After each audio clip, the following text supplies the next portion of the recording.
My in-laws recently moved into a fancy new apartment and are enjoying a comfortable life. One morning, my father-in-law, Derek, suddenly lashed out at me. "Why didn't you see your husband off to work? What were you thinking?" he snapped. "I got a work call and couldn't make it in time," I explained. Standing nearby, my mother-in-law, Sloan, smirked sarcastically. "Staying at home isn't a real job, you know, you're practically a freeloader," she remarked. Derek chimed in again. "Our son works outside and earns more than you. You should show him respect and support him properly. Honestly, you're a useless wife." I had reached my limit. How could they, who lived in my house rent-free, treat me like this? So I responded, "I can't respect my husband." Sloane's face twisted in shock. "I can't believe this. Someone who talks like that doesn't belong in this family. A stranger should leave," she exclaimed. Derek immediately agreed. "Exactly, stay here with our son? You should leave. We'll pay $300 in rent." I was stunned. $300? Are they serious? But after everything they had said, I just didn't care anymore. "Fine, I'll leave," I said firmly. At that moment, I was done with them. "My name is Jenna Davis. I'm a 30-year-old graphic designer working from home, and my business is thriving. I make a solid income. My husband, Eric, works a regular office job, and we've been married for 3 years." In the beginning, Eric helped with house chores when I asked, but behind my back, he told his friends, "Housework is a woman's job," so I let my wife handle it. I hadn't noticed this side of him before we got married. We used to live in an average rental apartment until a water leak from the unit above damaged our belongings. After negotiating a small compensation from the landlord, we decided to move. One day, Eric excitedly showed me a listing for a designer apartment near the station. "Jenna, let's move here next," he suggested. The rent was $3,000, more than double what we were paying. "I'd rather save for our future children," I hesitated. "But I've always wanted to live in a place like this. If we combine our incomes, we can afford it. Living in such a nice place might even inspire you to work harder. And if it's too much, we can move later, please," he pleaded. I couldn't refuse after that, so we signed the lease under his name, and I agreed to contribute to the rent. The apartment was beautiful, and I felt more motivated in my work, but my in-laws started interfering in our lives more than ever. Derek had retired early at 60, and Sloan had never worked a day in her life. My relationship with them had always been strained. For instance, when Eric and I visited their place, they warmly welcomed him while completely ignoring me. "Eric, great to see you, come in," they beamed. "Hello, father, hello, mother," I greeted politely. "Oh, Jenna's here too," Sloan said flatly. I stood awkwardly while Derek barked, "Hey, make some snacks to go with our drinks." It was still midday, but he acted like it was a party. Meanwhile, Sloan was busy taking selfies with Eric for social media, paying no attention to the situation. She loved posting photos of luxury brands, even though they lived in a budget apartment.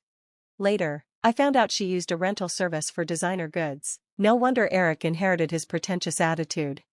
I reluctantly prepared snacks, only for Derek to complain. "What is this? It's so bland." Sloan smirked. "Wow, you really can't do anything right. Poor Eric, stuck with such a useless wife." Eric, sitting nearby, ignored everything. From the start of our marriage, he always put his parents first. Moving closer to them only made it worse, so I kept my distance when possible.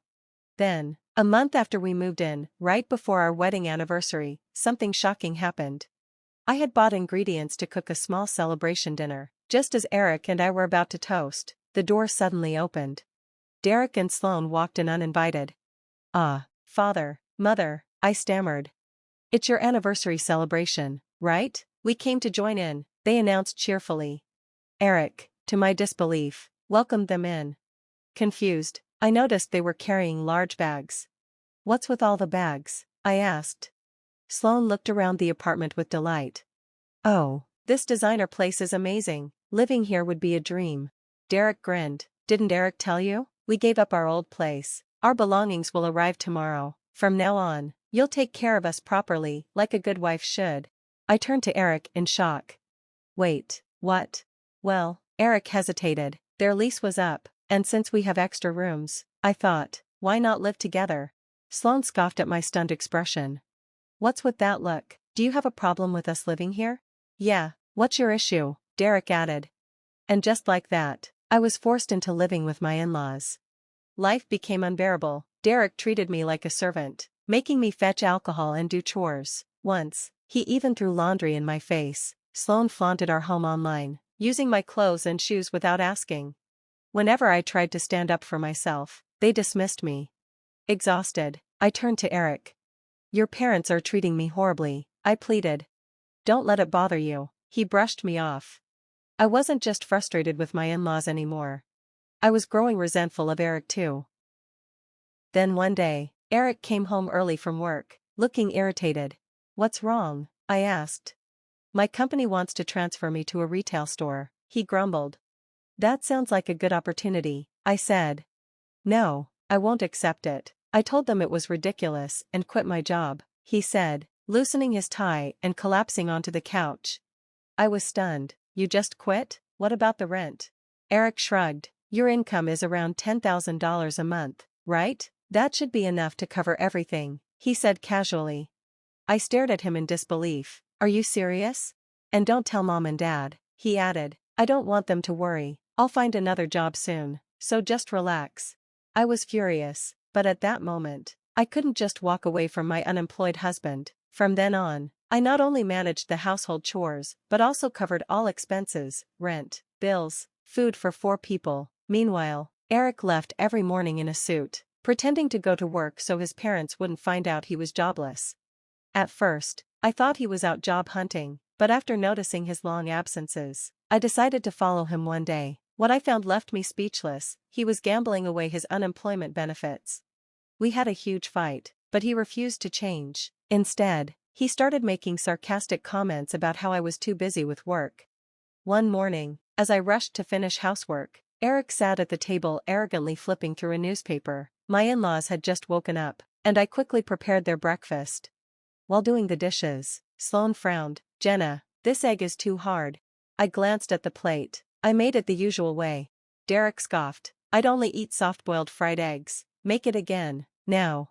I opened my mouth to protest, but just then, my phone rang. A client was calling. As I answered, Eric clicked his tongue in irritation, shot me a cold look, and left the house without touching his breakfast.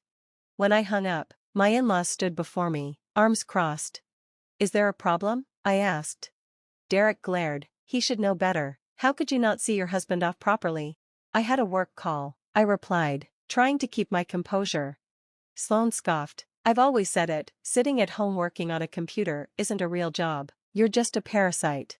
Derek nodded. Eric's income is the real contribution to this household. You should show him more respect. You're nothing but a useless wife. That was it, I snapped. Respect him? I shot back. Eric quit his job on a whim. He hasn't even tried to find a new one. And you too, living here for free, have the audacity to lecture me? Their faces turned red. I can't believe this, Sloan shrieked. If you're going to talk like that, then you're no family of ours. A stranger should leave. Exactly, Derek added. We'll stay here with our son. You should move out. We can pay $300 for rent. I blinked. $300? The rent is 10 times that. But I had heard enough. I refused to stay where I wasn't respected. Fine, I'll leave, I said coolly. Ignoring their protests, I packed my things and moved into a temporary apartment, finally feeling at peace. A few weeks later, Eric started calling me nonstop. Eventually, I agreed to meet him. When I arrived at the restaurant, I was surprised to see he had brought his parents along.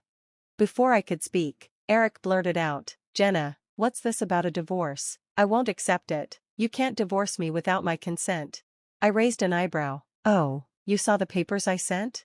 Eric paled. His parents glared at me. You can't be serious, he muttered. I absolutely am, I said calmly. Your parents have made my life miserable since they moved in. You ignored every complaint I had. Why would I stay? You're divorcing me over that? He scoffed. You can't just walk away. Sloan huffed. Eric, why would you even want to stay with her? We already offered to pay $300 for rent, didn't we? I couldn't help but laugh. $300? That was the parking fee. I pulled out the rent bill and slid it across the table. The actual rent is $3,000. Sloan and Derek went pale. $3,000? Sloan stammered. So, how much have you been paying all this time? Everything, I said bluntly. I've been covering all expenses with my income, the same income you mocked as being from a parasite. Derek lowered his head. Sloane's eyes darted away. We didn't know, she whispered. Eric ran a hand through his hair. Jenna, I'm sorry, please come back. I can't live without you. I stared at him. And your parents?